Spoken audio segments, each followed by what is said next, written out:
you work in recovery. I mean, I guess there's not really like a whole lot else I can tell you because, you know, most of you who know who FAN is, and, you know, I see some of you here that has actually utilized what I do, you know, and I'm grateful you're here today. I will start by saying that. I am so grateful. Any of you who has ever used our services, God bless you, and I am so happy to see you. That's what I got. Thanks.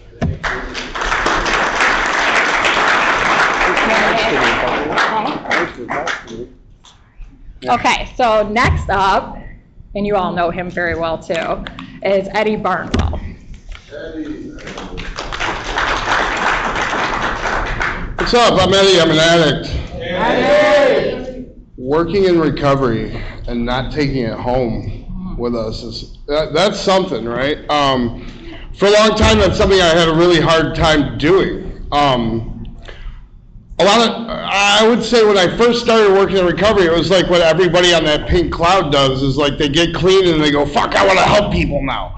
Now I want to work in recovery. I want to do the thing. And that's great. That's great that people feel that way. But unfortunately, once they start doing that, it will break you down very quickly. And you will realize that it's not like this big, like what you pictured, right? It's not that.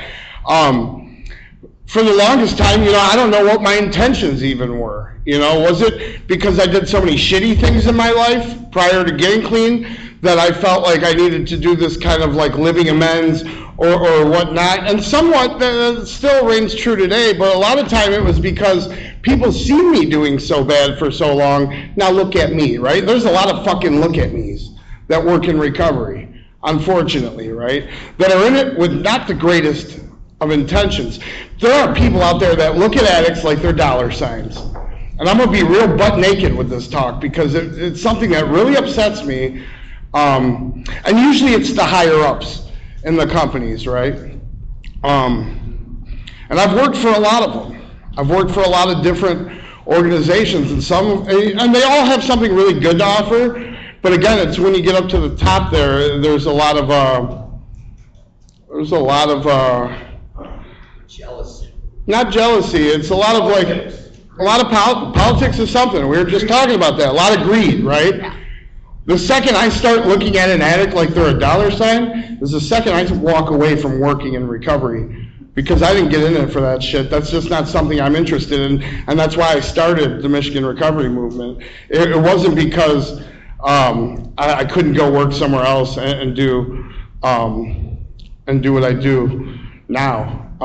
It's because like the people that I was working for, like there's just some things that I couldn't get with. And I'm not here to blast any other organization because again, they all do things that are really good too. Usually that's on the lower level though, the people with the good intentions.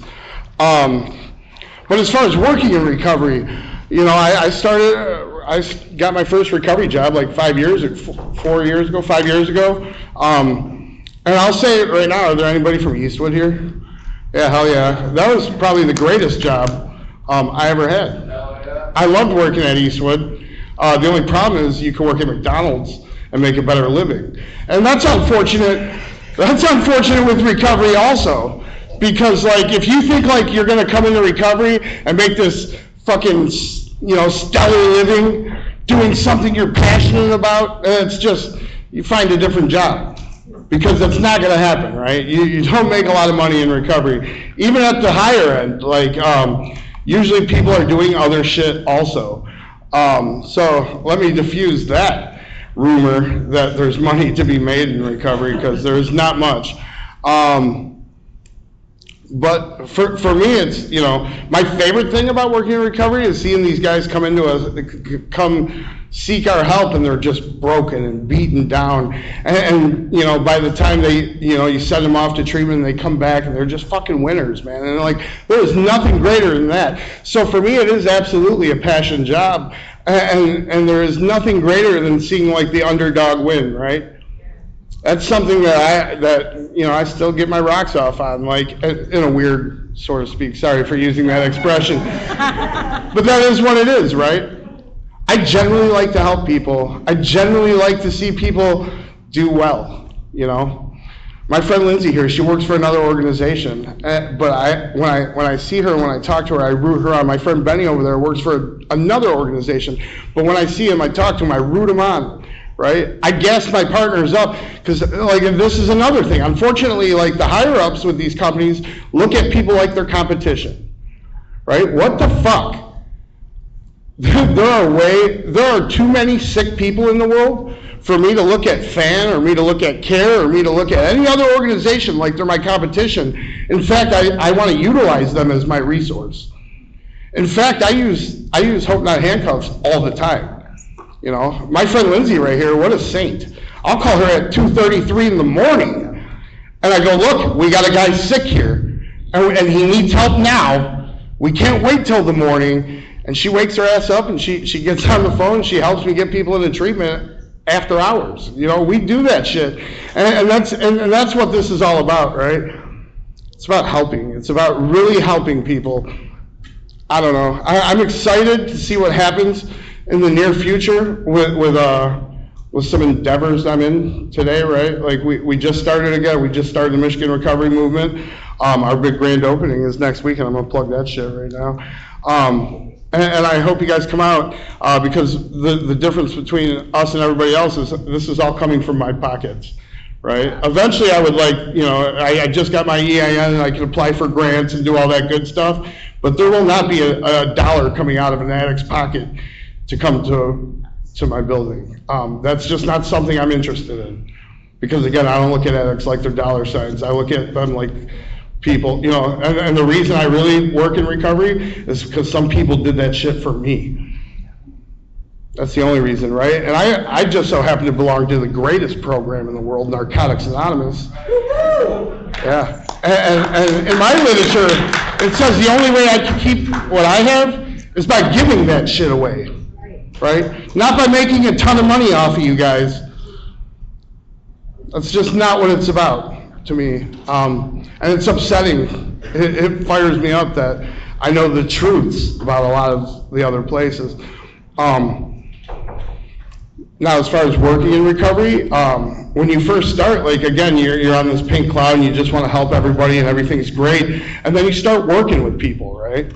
And you start seeing them, like, progress and, like, do these great things, and it's like, yes, they're getting it, you know? And then all of a sudden you get a phone call the next morning and they're dead.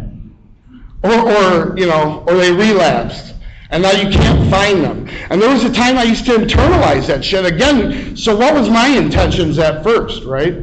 I would personalize that shit. Well, I put time into that guy. You know, how stupid, but there's so many people that do that. I'm just being real about it. That's what it is, right? I would internalize that shit and go, oh my God, maybe I'm doing a bad job, or you know, so like these are things, and then you do take that shit home with you. You can't help but do that, right? When people you love, like, because for me it's a love thing, right? I don't really, like, it's hard to differentiate business and love and like other things, because I truly love the people I work with. I don't like 90% of them, but I fucking love all of them because they're there and they want to get well, right? I say that shit about the meetings all the time, about Narcotics Anonymous.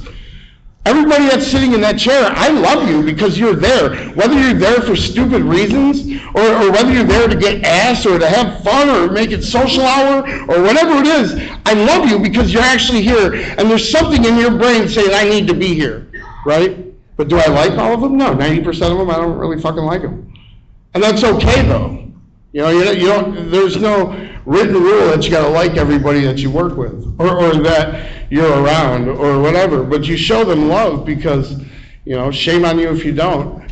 That's what this shit's all about. This is a program of love, a program of progress, definitely not perfection, right? And I'm grateful for that. And I'm grateful for all the opportunities that come along with working a real recovery. You know, working in recovery. There are a lot of great things that happen. You know, but for the great things that happen, there's a lot of bad shit that happens too. Our job is very exhausting. Mentally, physically. There's days I wake up and I'm like literally physically throwing up. because I don't know what's going to happen today. You know, I don't know what phone call I'm going to get. Unfortunately, in our world, when I get a phone call and they say, "Hey, you hear about Bob?" It's never like, "What, he hit the lottery?" Or like, you know, it's, my first question is always, "Oh, fuck, is he dead?" You know, that's a sad thing. Like, you got to get used to death working in our business. You have to get used to people relapsing in our business, right?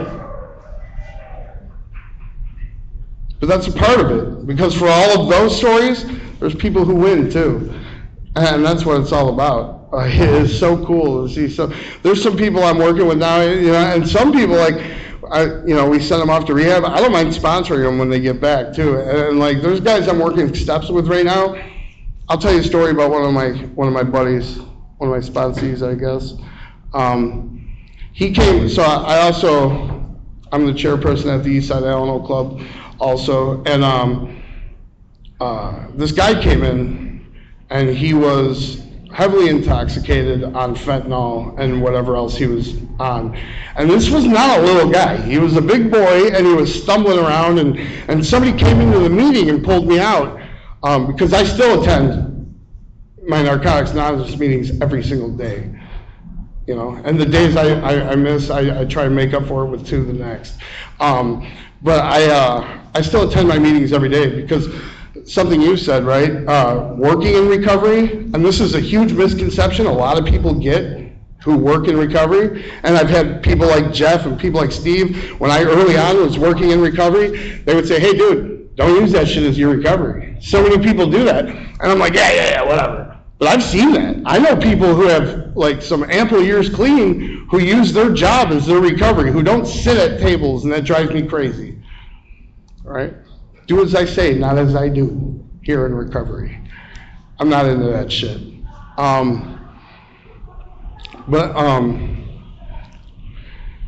don't know.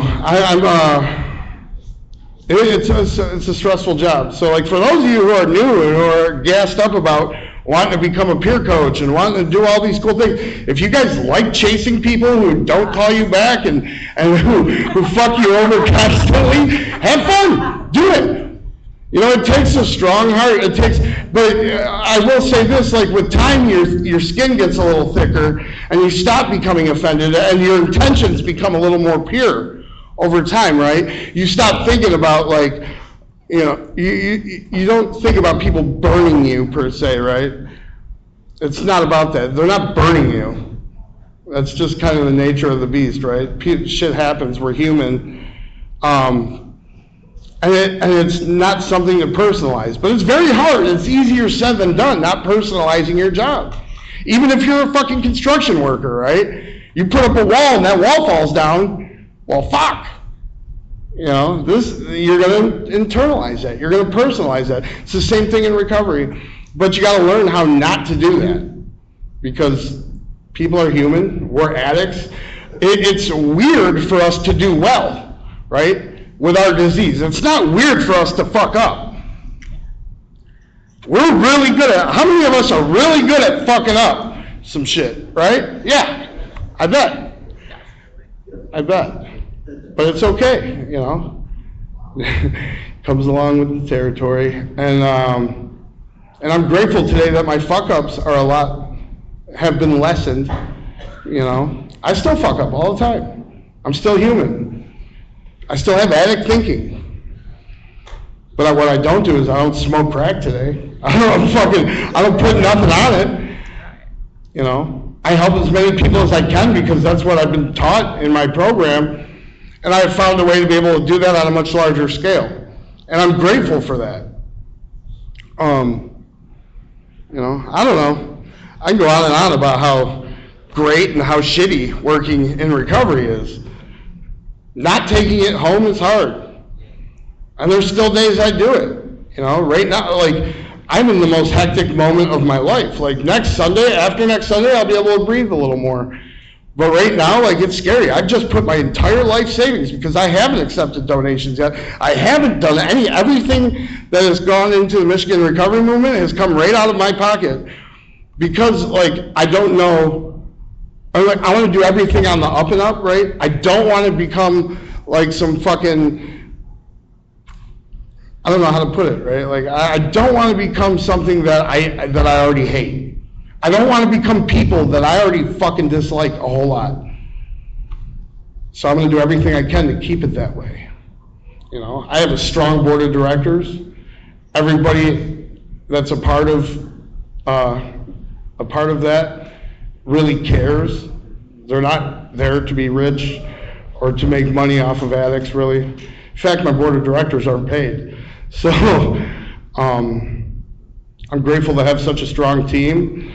I'm grateful to have people that believe in the movement, and I am grateful to be able to utilize the friendships that I've made over the years in recovery, because that's really what this shit comes down to.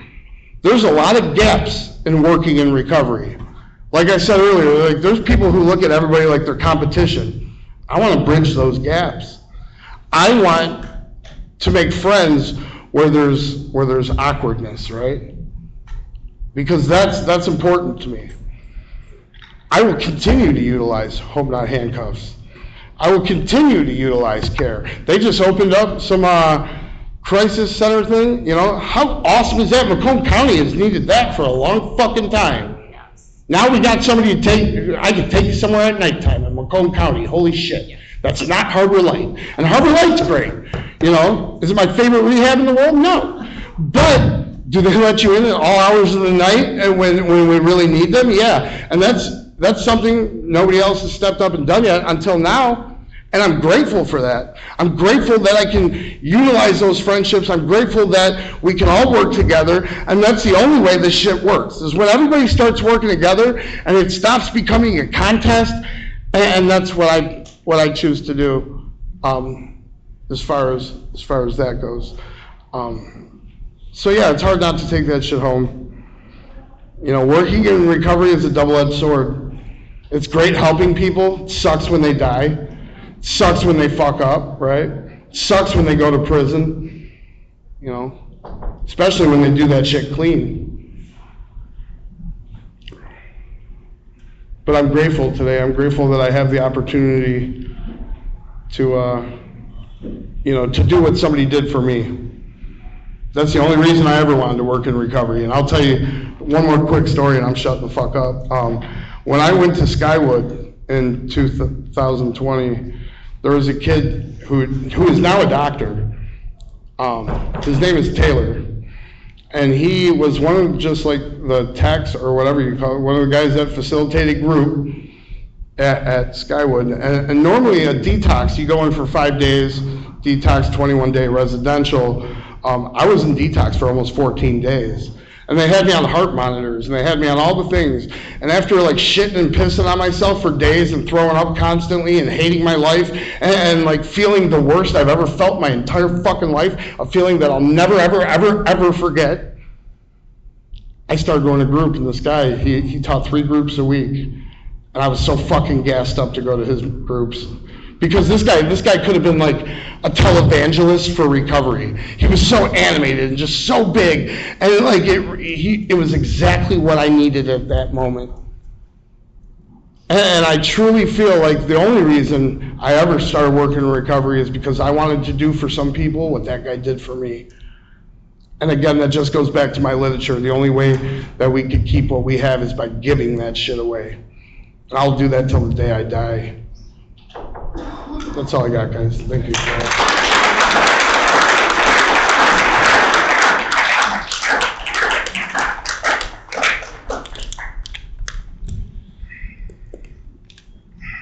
Let's thank our speakers for sharing their experience, strength, and hope once again.